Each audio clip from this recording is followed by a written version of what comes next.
तुकाराम महाराज की, जगतगुरु तुकाराम महाराज की जय, सब संगन की जय।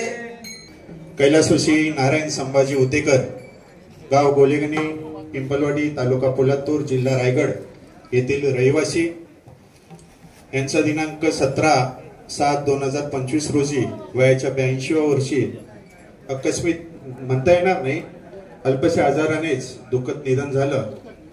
आजचा त्यांचा हा 13वा विधी आणि ह्या 13व्या विधीनिमित्त उपस्थित असलेला सर्व समाज बांधव, त्यांचा शोकाकुल परिवार, सामाजिक, राजकीय आणि वारकरी संप्रदायातील सर्व संत सज्जन व्यक्तिगण, आज ह्या 13व्या विधीनिमित्त ज्यांची कीर्तनरूपी सेवा या ठिकाणी पार पडली ते आमचे गुरुवर्य हरिभक्त पारायणकार अनंत महाराज मोरे, अतिशय सुंदर असं मृदुंग वाणीतून त्यांनी विवेचन आणि विश्लेषण आपल्या अभंगातून आपल्या समाजासमोर दिलेलंच आहे।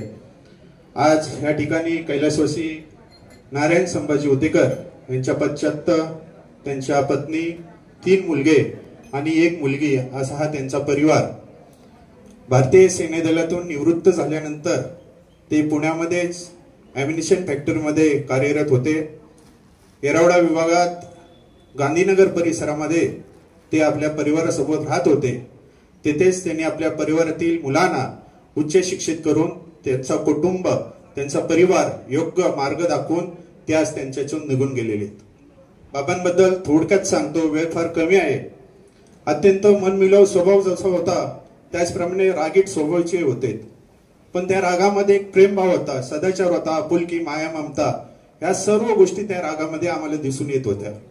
गावामध्ये कुठलं धार्मिक कार्य असो, कुणाचं सुखदुःखाचं कार्य असो, त्या ठिकाणी येऊन जिथे काही कमी असेल, आमच्याकडून ज्या काही कमीपणा असेल तो कमीपणा भरून काढण्याचं काम ते मार्गदर्शन हे बाबा आम्हाला करत असत। अशी व्यक्ती आज या कुटुंबातून निघून गेली नसून आमच्या गावातून, समाजातून अशी व्यक्ती आज निघून गेलेली।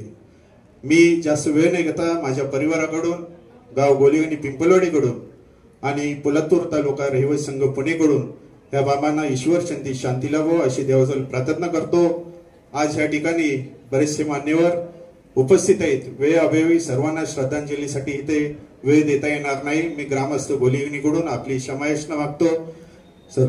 यानंतर शिवसेना संपर्क प्रमुख आदरणीय किशोरजी जाधव साहेब, त्यानंतर आमचे मार्गदर्शक श्री काशीराम चव्हाण साहेब आणि शेवटची श्रद्धांजली, सामूहिक श्रद्धांजली आमचे दैवत पोलादपूर तालुका रहिवासी संघाचे विद्यमान अध्यक्ष आदरणीय किसनजी भोसले साहेब देतील।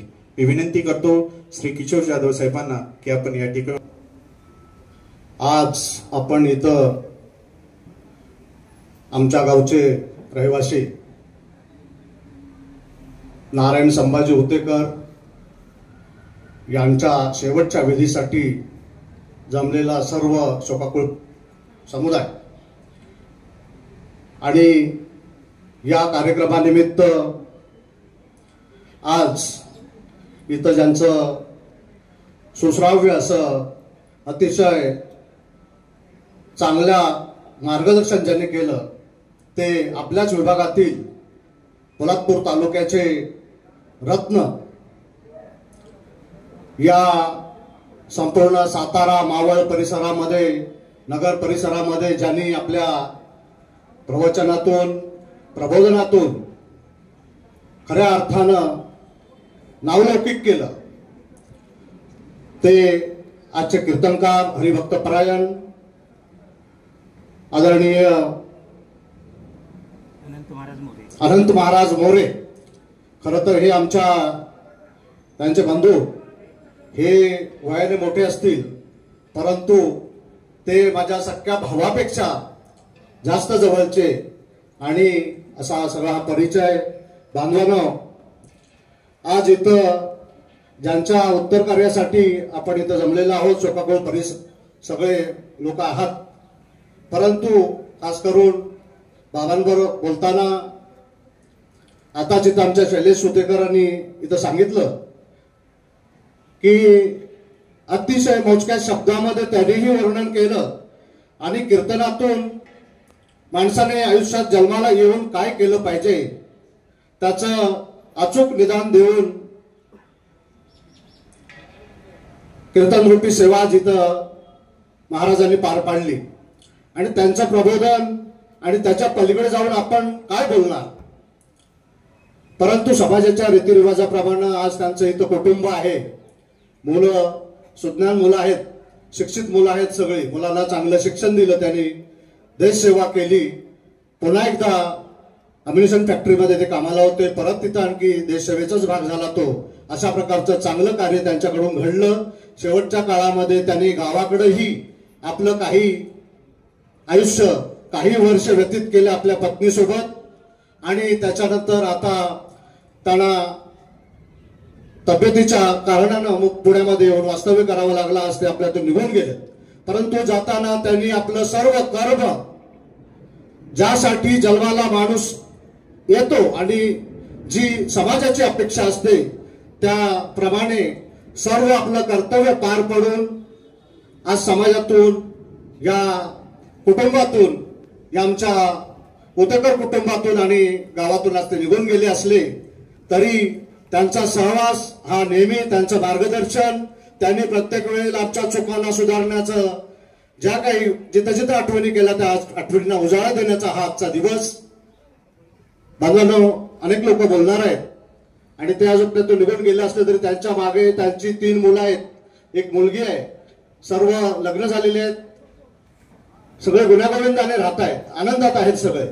परंतु मी एवढंच सांगेन, आज बाबा जरी निघून गेलेले असतील तरी त्यांच्या पश्चात त्यांची आई इथं आहे. त्या आईवर आपण याच्या अगोदर काय केलं, आज बाबा निघून गेले, खूप सेवा केली तुम्ही वडिलांची, परंतु अजूनही आपली आई जिवंत आहे आणि तिची सेवा तुमच्या हातून अतिशय चांगल्या प्रकारे घडावी आणि ती तुम्ही कराल अशा प्रकारची आशा व्यक्त करतो. आणि खरंच ह्या आजच्या 13व्या विधीला शेवटचा दिवस गोड होण्यासाठी आज महाराजांचं इथं तुम्ही कीर्तन ठेवलं. जर आईला तुम्ही पुढच्या आयुष्यामध्ये सुख देऊ शकला तर त्याच्यासाठी सारखं दुसरं कोणतंही सुख आणि संपत्ती ही कोणती नसते असं मी मानतो. असो, मी अधिक वेळ न घेता मगाशी महाराजांनी सामाजिक कार्यक्रम सप्ते हे केले जातात. पुण्यासारख्या शहरांमध्ये साहेब मोठ्या प्रमाणामध्ये सामाजिक कार्यक्रम राबवतात, तिथं कुठल्याही प्रकारचं राजकारण नसतं. आणि जेव्हा कोकणाला रत्न, त्यांना कोकण रत्न असंच कुणी नाही दिलं. अनेक त्यांच्या वर्षाची तपस्या आणि त्या तपस्येचं फळ आणि अनेक त्यांना पुरस्काराच्या माध्यमातून, अनेक पुरस्कारांच्या माध्यमातून त्यांना इथं या पुणे नगरीमध्ये नव्हे, कोकणामध्ये नव्हे तर संपूर्ण महाराष्ट्राने गौरविलेलं आहे. परंतु बांधवांनो, त्यांना साथ देणं ही आपलं तेवढंच काम आहे. आज तुम्ही मंडळी, मग आमच्या बरीच मंडळी आहे, त्यांच्या रहिवासी संघाची सर्व मंडळी, आमचे दादा असतील, एक सर्व्हिसमॅन आहेत, आमचा शैलेश आहे, त्यांचे बंधू आहेत, ही सगळी मंडळी, साहेब आहेत, आमचे माडिक साहेब आहेत, ही सर्व जुनी अनेक मंडळी आहेत, अनेक मंडळी. परंतु ती जशी साथ देत आहेत तशी समाजातील सगळ्या मंडळींनी त्यांना साथ दिली पाहिजे. ते जे काही चांगले काम करतायत त्याला आपण भरभरून त्या कार्यक्रमाला यशस्वी होण्यासाठी मोठ्या संख्येने तुम्ही प्रत्येक वेळी मदत केली पाहिजे. आता तुम्ही कार्यक्रम परवा एक केलात, खूप मोठा गौरवाचा कार्यक्रम. प्रत्येक माणसाला, मी तर म्हणतो पुण्यातील पोलादपूर तालुक्यातल्या प्रत्येक माणसाला, प्रत्येक रिटायर झालेल्या माणसाला आणि खास करून एक सर्व्हिसमॅनला तुम्ही सन्मान देण्याचं काम एक मोठं व्यासपीठ ठरवून कुठेतरी ते दिलं गेलं पाहिजे. कारण आपण जर का आपल्या माणसाला उचलून नाही धरलं, आपण काय आपलं एक शाल आणि श्रीफळ देऊन त्यांचा सन्मान होतो अशातला भाग नाही. परंतु त्यांनी जे काही केलं, मग उद्या ते हवालदार पोस्टवर आले असतील, कसेही रिटायर झाले असतील, परंतु त्याची आपण आठवण करणं आणि त्यांना प्लॅटफॉर्म निर्माण करून हे समाजातील त्यांना समाजाबरोबर वागण्याची त्यांना संधी निर्माण करून देणं आणि आपल्याला सामावून घेणं हे आपलं काम आपण अतिशय चांगल्या प्रकारे साहेब करताय. खूप खूप धन्यवाद.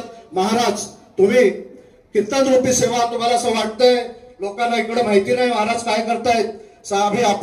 आम्ही सर्व समाजामध्ये सगळ्या गोष्टीमध्ये आम्ही इकडे तिकडे छोट्या मोठ्या गोष्टीमध्ये फिरत असतो, परंतु आपण जे अचूक शब्दामध्ये कुठल्याही प्रकारच्या अहंकाराची बाधा न होता आपण हे जे का अविरत कार्य करताय त्या कार्याची दखल नक्कीच समाजही घेईल आणि सर्व तालुकाही घेईल. परंतु आपण कुठेही आम्ही एखाद्या कार्यक्रमाला तुमच्या नाही पोचवू शकू काय, पण तुम्ही या वेळेचे आमंत्रण दिलंय, आम्ही नक्की तिथं पोहोचायचा प्रयत्न करू. मी सर्व समाज बांधवांना विनंती करतो, वेळेअभावी काही लोकांना आपल्याला इथं देता येणार नाही. मीच जास्त वेळ घेतला, साहेब बसले म्हणून मी बोलतोय, कारण अशी संधी बार बार येत नाही.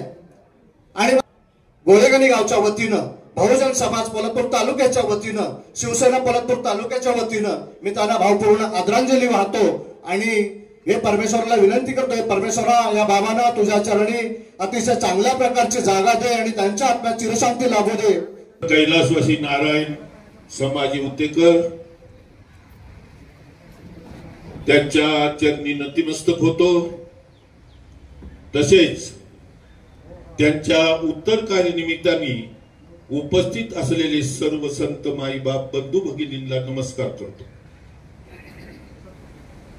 उपस्थित समाज बांधव, प्रत्येक क्षेत्रातून उपस्थित असलेले मान्यवर, महाड पोलादपूर वरून या परिसरातील मुंबईवरून उपस्थित मान्यवर बंधू आणि भगिनींनो, कैलासवासी नारायण उत्तेकर हे फौजी, मुंबई इंजिनियर ग्रुप मधून रिटायर झालेले हवालदार, उत्कृष्ट असं त्यांनी आपली दुटी कमवलेली आहे आणि ते रिटायर होऊन त्यांचा परिवार ह्या ठिकाणी कोकणातून येऊन चांगल्या पद्धतीने सट केलेला आहे. ह्या ठिकाणी आपल्याला दिसतच आहे.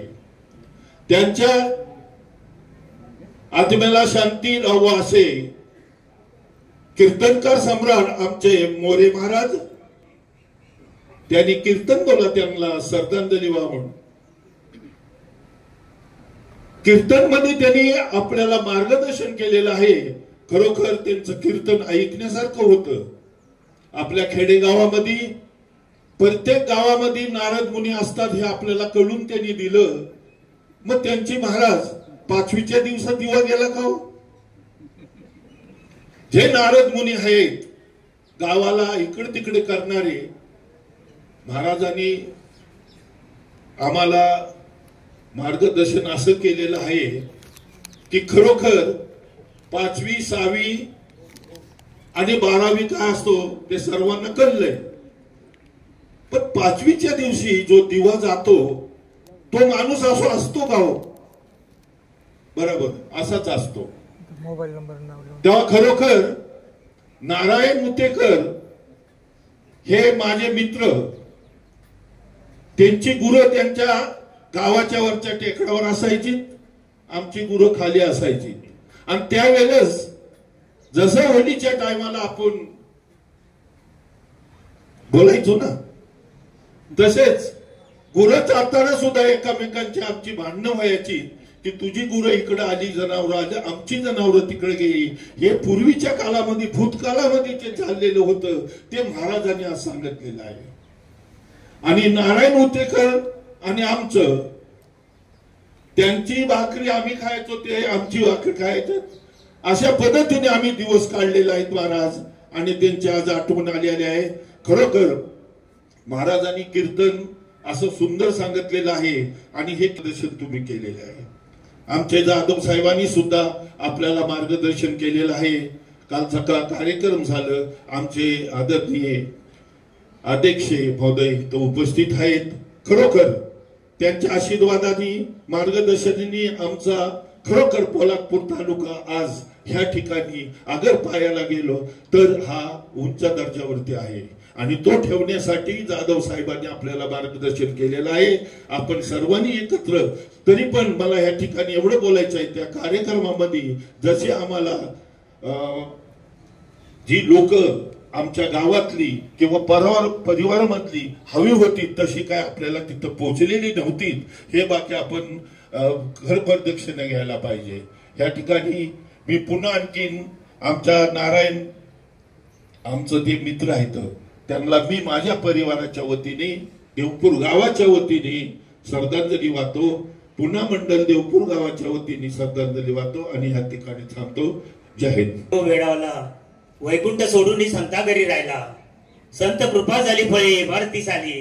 हात पवित्र पुण्यदान, चरण पवित्र तीर्थयात्रा, मुख पवित्र हरिनाम आत्मा, ऐसा ब्रह्मज्ञान लाभा चुकला तुका म्हणे वाया गेला. स्वामी नाम ज्याचे मुखी तो राहील सर्वदा सुखी. देहाची होईल पालकी, सामर्थ्य हे नामाचे, सामर्थ्य हे नामाचे. संत होते, संत आहेत म्हणून तुमच्या आमच्या सर्वसामान्य माणसाला देव समजला, आणि तुमच्या आमच्या सर्वसामान्य माणसाला देव समजला म्हणून आपल्यामध्ये कुठेतरी एक सकारात्मक विचारसरणी आली, पॉझिटिव्ह थिंकिंग आली. नाहीतर महाराज तुमच्यासारख्या माणसाने जर प्रबोधन केलं नसतं तर माणसाने माणसाला खाल्लं असतं. खरं आहे का नाही हो? अशी परिस्थिती निर्माण झाली असते. ठीक आहे, आपण पुढच्या मुद्द्यावरती येऊया. आजच्या या दुःखद प्रसंगी दुःखद अंतकरणाने उपस्थित राहून आमच्या हुतेकर परिवारांचं, गोळगरी पिंपळवाडीचं सांत्वन करण्यासाठी उपस्थित असणारे सर्वजन संत सज्जन मायबाप बंधू भगिनींना आदराने नमस्कार करतो. देह त्यागीता कीर्ती मागे उरावी, मना सज्जना ह्याची क्रिया करावी, मना चंदना पडित्वा जिजावे, परी अंतरी सज्जना निवावे. समर्थांच्या उक्तीप्रमाणे आपले नारायण दादा देशाची सेवा केली मिलिटरीच्या माध्यमातून. त्यानंतर सेवानिवृत्त झाल्यानं अम्युनिशन फॅक्टरीमध्ये काम केलं, तेही सेंट्रल गव्हर्नमेंटमध्ये. आणि त्यानंतर राहिलेला वेळ आपल्या कुटुंबासाठी, आपल्या परिवारासाठी त्यांनी झिजवला. त्यांच्या पवित्र स्मृतीस माझं विनम्र अभिवादन. बांधवांनो, या दादांबद्दल बोलायचं झालं, सुरुवातीला आमच्या शैलेश भाऊनी सांगितलं, त्यानंतर आमच्या किशोर भाऊनी ते परिपूर्ण केलं, आणि बाबांनी भूतकाळामध्ये जाऊन त्यांच्या आठवणींना उजाळा दिला. असं हे व्यक्तिमत्व. त्यांच्याविषयी बोलायचं झालं तर खरंच ते मृदभाषी होते. किशोर भाऊ ते बोलायचे कमी, पण प्रत्येक ठिकाणी हजर असायचे. बोलण्यातून, त्याच्या वागण्यातून एक आगळ्या वेगळ्या व्यक्तिमत्वाचं दर्शन व्हायचं. अतिशय प्रेमळ मनमिळाव स्वभावाचे, जो मिळेल त्याला आपलेच समजणारे, नात्या गोत्यामध्ये मदतीचा हात देणारे, आपुलकी माणुसकी जिव्हाळा, संस्कार संस्कृती संयम अशा गुरुधर्माचे व्यक्तिमत्व म्हणजे नारायण दादा होते. पण त्याच्याही पलीकडे जसं आमच्या शैलेश भाऊनी सांगितलं, त्यांच्यामध्ये एक तामस गुण होता. ते कधी कुणाला लवकरात लवकर पटत नसायचे, आणि त्यांना पटवायचं म्हणजे कमीत कमी त्यांच्याबरोबर एक तास चर्चा केल्यानंतर ते आपले व्हायचं. असं हे जवळ पाहिलेले व्यक्तिमत्व मी बोलतो. ते ज्या शिस्ताने, कष्टाने आणि प्रामाणिकपणाने आपलं आयुष्य जगले, त्याचं फळस्वरूप त्यांचा परिवार आज, त्यांची तिन्ही मुलं असू द्या, मुलगी असू द्या, आपापल्या क्षेत्रामध्ये पारंगत आहेत. आज किरण असू द्या, संदीप असू द्या, संतोष असू द्या, आज थोडेफार समाजामध्ये वावरत आहेत, गावामध्ये वावरत आहेत. ही बाबांची शिकवण आहे. आपल्या संस्कृतीमध्ये कुटुंब संस्थेचं संवर्धन करणारे आई वडील हे प्रमुख घटक असतात. त्यांच्या हृदयातून श्रवणाऱ्या प्रेम, कारुण्य, वात्सल्यातून आपलं जीवन समृद्ध होत असतं. बांधवांनो, महाराजांनी सांगितलं, माये बापे केवळ काशी, त्याने न जावे तीर्थाशी. पुंडलिका काय केले, परब्रह्म उभे केले. आता होई सावधान हृदय धरा नारायण. तुका म्हणे माये बापे ही केवळ देवाची स्वरूपे. म्हणून लक्षात ठेवा, आई वडिलांच्या सेवेशिवाय दुसरा कुठलाच देव नाहीये. तुम्ही कुठल्याच देवाला जाऊ नका. तुम्ही सकाळी कामाला जाताना फक्त आईला आणि बाबांना म्हणा, बाबा येतो, आई येतो. आणि कामावून आल्यानंतर त्यांना म्हणा, आई कशी आहेस ग बाबा, कशी आहेस हो. बांधवांनो, मी कालच्याही कार्यक्रमामध्ये सांगितले, जे तरुण पालक आहेत ते आपल्या मुलांचे पालक असताना ते आपल्या आई वडिलांचेही पालक आहेत. आई वडिलांना काय लागतं? त्यांना एवढंच लागतं, जे तुम्ही लहानपणी त्यांच्याकडून जे कर्ज घेतलेलं आहे त्या कर्जाची परतफेड करायची असते. ते कर्ज कोणतं? तर लहान असताना त्यांनी तळ आताच्या फोडाप्रमाणे तुम्हाला जपलेलं असतं आणि प्रेम केलेलं असतं. आणि जेव्हा आपल्या आई वडील वयोवृद्ध होतात तेव्हा त्या पद्धतीचं त्यांचे प्रेमाचं कर्ज आपण फेडायचं असतं. आज हे दादा आपलं देह डोळ्यासमोर ठेवून कठीण परिस्थितीमध्ये कष्ट करून आपलं आयुष्य जगलं. स्वतः काट्याकुट्यातून वाटचाल करून मुलांना, मुलांच्या आयुष्यामध्ये गुलाबाच्या पायगड्या अंतरण्याचं काम करत. आज मुलांनी अतिशय प्रयत्न केले, देह रक्षणाकारणे यत्न केला, परी शेवटी काळ घेऊन गेला. करी रे मना भक्ती या रागवाची, पुढे अंतरी सोडी चिंता भवाची. परमेश्वर परमात्म्याने म्हटलेलं आहे, जे गेले बाबा त्यांच्याबद्दल त्या कुटुंबाला, तुम्हाला सर्वांना दुःख आहेच, पण आपण कुठेतरी मान्य केलं पाहिजे की त्यांचं आयुष्य तेवढं होतं. म्हणून एवढ्या वर्षाचं आयुष्य भरभरून जगले, आणि एवढ्या वर्षाचं आयुष्य भरभरून जगल्यानंतर स्वकर्म कुसुमाची माला त्यांनी भक्तिभावाने परमेश्वराचरणी अर्पण केली. जी माणसं किंवा साहेब परिपूर्ण आणि समृद्ध जीवन जगून जातात, त्यांच्या जाण्याने अश्रू डाळायचे नसतात, तर त्यांच्या जाण्याने त्यांनी दिलेली शिकवण, त्यांनी दिलेलं मार्गदर्शन आणि ते वागत असलेलं समाजामध्ये वागणं हे आपण घेऊन त्यांना खऱ्या अर्थाने जर आपण वागू तर खऱ्या अर्थाने त्यांना श्रद्धांजली होईल. जिच्या उदरामध्ये जन्म होतो ती माता, जिच्या उदरामध्ये आस्त होतो ती माता आणि माती या दोन्हीमध्ये फक्त वेलांटीचा फरक आहे आणि ती वेलांटी म्हणजे आपलं जीवन आहे. म्हणून माणसाने नेहमी आपलं जीवन सार्थकी लावून दुसऱ्याच्या जीवनामध्ये उजाला निर्माण करून आपलं भूतलावरी कार्य संपूर्ण आदर्श सद्वर्तन ठेवा, समाजापुढे ठेवावा. मी बोलताना सांगायचं राहून गेलं. आजच्या कीर्तन रूपी सेवेसाठी उपस्थित असणारे कीर्तनकार माझ्या अतिशय गुरुवर्य आणि पोलादपूर तालुक्याचं भूषण आणि वारकरी संप्रदायाचे गाडे अभ्यासक अख्ख्या महाराष्ट्रभर ज्याचा लावलौकिक चालू आहे. पण जे म्हणतात ना जिथे पिकतं तिथे विकत नाही, ते आपण कुठेतरी ते कळकळी सांगत असतात प्रत्येक टायमाला. पण ते आपण कुठेतरी त्यांचं अनुकरण केलं पाहिजे. कमीत कमी आम्ही सांगण्यावरून तरी आता 10व्याच्या आणि 13व्याच्या निमित्त त्यांना सेवा दिली जाते, परंतु अजून सप्त्यामध्ये त्यांना आवर्जून बोलवलं जात नाही. आज विचार करा, बीड वगैरे म्हणजे कीर्तनकारांची पंढरी आणि अशा ठिकाणी जाऊन ते अखंड हरिनाम सप्ताह करतात. काल बारामतीमध्ये गेले ते एका शंकराच्या मंदिरामध्ये गेले आणि नाक पकडून मला दाखवते, साहेब आम्ही नाक पकडला म्हणून मी त्यांना मगाशी बोललो गेलं. तर जास्त वेळ न घेता मी परमेश्वराच्या चरणी प्रार्थना करतो की आमचा पवित्र आपल्या चरणी आलेला आहे आणि या कुटुंबाला या दुःखातून सावरण्यासाठी परमेश्वराने सहशक्ती देव. एवढं बोलून मी माझा भोसले परिवार असू द्या, गोळेगिरी ग्रामस्थ मंडळ पिंपळवाडी असू द्या किंवा पोलादपूर तालुका रहिवासी संघ पुणे शहर असू द्या किंवा पुण्यात राहणाऱ्या सर्व कोकणवासियांच्या वतीने मी त्यांच्या चरणी भावपूर्ण आदरांजली वाहतो. या ठिकाणी बरेच मान्यवर उंबरे साहेब आहेत, मधुकर माडिक आहेत, अशी अनेक मान्यवर मंडळी आहेत. आमचे रवींद्र मोरे साहेब आहेत, ते अतिशय चांगलं उत्तुंग मार्गदर्शन करत असतात. ही अशी मान्यवर मंडळी, पण वेळाभावी आपण सर्वांनी कुठेतरी थांबलं पाहिजे. म्हणून मी आपल्या सर्वांना विनंती करतो की करुणाकर परमेश्वराची प्रार्थना करण्यासाठी आपण 2 मिनिटं उभं राहून परमेश्वराला प्रार्थना करायची आहे. ती महाराजांच्या वातावरणातून पसायदान घ्यायचंय. देवे येणे वाग येत नाही तो